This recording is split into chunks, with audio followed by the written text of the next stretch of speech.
এটা পাই নাই, ও পায় আমি পাই না কেন, ওর চাকরি হয় আমার হয় না কেন, ওর ব্যবসায় লাভ আমার লস কেন, ওর বউ সুন্দরী আমার টাকা লাগেন, আছে না নাই? না, অভিযোগ করবেন না। আপনি যে অবস্থানে থেকে অখুশি, আপনি যেই অবস্থানে থেকে আল্লাহর কাছে অভিযোগ করতেছেন, আপনার এই অবস্থানে আসার জন্য অনেকে আল্লাহর কাছে দোয়া করতেছে, ঠিক কিনা? কিন্তু আপনি এই অবস্থানে খুশি না। অনেকে এই অবস্থানে আসতে চায়, তাদের স্বপ্ন যে তারা একদিন আপনার স্থানে আসবে, কিন্তু আপনি আপনার জায়গায় থেকে খুশি না। এজন্য উনজুর ইলা মান হুয়া আসফালা মিনকা, তোমার চেয়ে যে খারাপ অবস্থায় আছে তার দিকে তাকাও, তাহলে তোমার মনের দুঃখ ঘুচিয়ে দিবে কে? আপনার চেয়ে যে খারাপ অবস্থানে আছে তার দিকে দেখেন কি অবস্থা।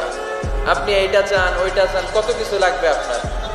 হসপিটালে যে দেখেন ক্যান্সারে আক্রান্ত রোগীদের কি অবস্থা দেখেন।